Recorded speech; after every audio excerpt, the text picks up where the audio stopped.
Kanye didn't sneak in the back. He arrived like a headline, stepping out of a sleek black car in an all-white fit, calm, composed, and surrounded by cameras. He shook hands with a few people like it was just another event, then casually made his way toward the courthouse doors. But before even getting inside, he ran into Diddy's son, Christian Combe. The two dapped each other up, a subtle but powerful moment, almost like a silent statement. "I'm here, and I've got your back." What made it even wilder? There was no celebrity shortcut, no VIP entrance. Kanye went through the same security checks as everyone else, metal detectors, bag scans, the whole process.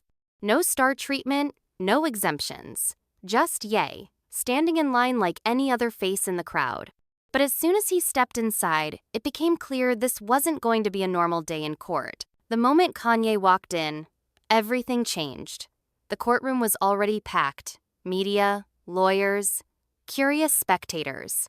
Ye was directed to an overflow room like everyone else. But even that space was already filled to capacity. Court staff scrambled to figure it out. And eventually, a second overflow room was open just for him.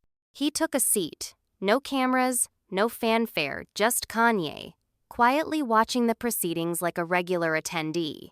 But that silence didn't last long. Less than 10 minutes later, he was gone.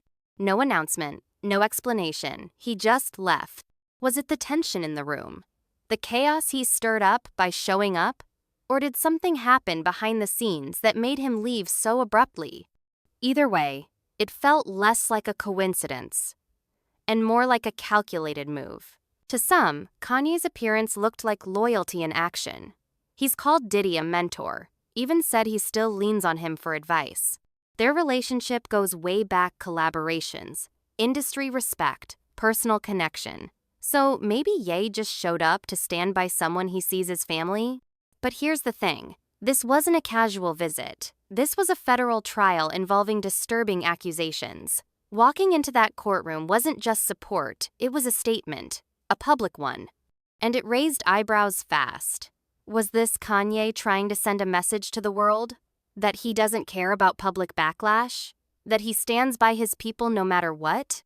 Or was it something more strategic, a move designed to shift attention, reclaim narrative control, and plant himself right in the middle of a media firestorm? Either way, it worked. But this wasn't the only moment where Kanye's loyalty stirred controversy. Kanye's loyalty to Diddy hasn't just played out in courtrooms, it's spilled into his music too. Not long ago, a track titled "Lonely Roads Still Go to Sunshine" surfaced. On it, Diddy's son Christian and Kanye's own daughter, Northwest. The collab raised a lot of eyebrows, but the real drama happened behind the scenes. According to sources close to the family, Kim Kardashian wasn't thrilled. The decision to include North in a track tied to Diddy, especially during a time of growing controversy, reportedly led to serious tension between Kim and Ye. Some say it wasn't just a parenting disagreement. It was a full-on argument about influence, image, and what's appropriate when you're co-parenting in the spotlight. And with Ye doubling down on his public alliance with Diddy, it begs the question, was this about music, or was it personal? But this wasn't the only move Kanye made that felt deliberate and maybe even strategic. Lately, it's felt like Kanye's every move is part of a bigger puzzle. Showing up in court, dropping surprise music, involving his daughter in projects tied to controversial figures, it's not random. It's precise. After months of laying low, Ye seems to be re-emerging, not just with new music, but with carefully timed public appearances that spark conversation, stir controversy, and reclaim headlines. Some fans think it's all part of an image rehab, a way to flip the script and control how he's seen. Support Diddy at the height of his trial? That's not just loyalty, that's bold, risky, and undeniably headline-worthy. Whether it's calculated or just Kanye being Kanye, one thing's clear: he's making people talk again. And not about sneakers or tweets, but about him. But the most bizarre part of it all?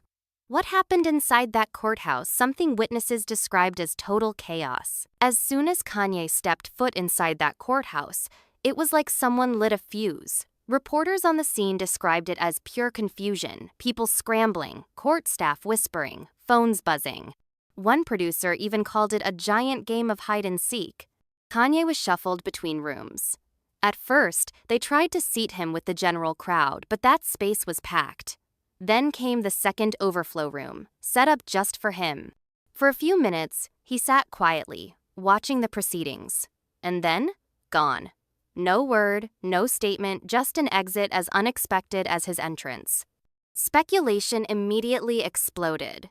Did he get pulled aside? Was he asked to leave? Did Diddy's team speak to him off the record? No one's saying, and that silence only fuels the mystery. Some believe it was just Kanye being unpredictable. Others think something went down behind the scenes, something we weren't meant to see. But one thing's for sure. His presence turned the trial into something bigger than a legal battle. It became a moment. Kanye West didn't need to say a word. Just showing up did all the talking.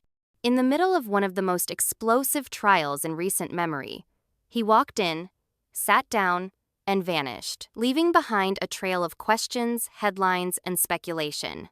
Was it loyalty? A distraction? A quiet warning? Or just another chapter in Ye's unpredictable story? Whatever the reason, it worked. He made himself the center of attention not through controversy, but through curiosity. And maybe that was the point all along. Because when Kanye moves, the world watches. And even in a courtroom filled with chaos, all eyes were still on him.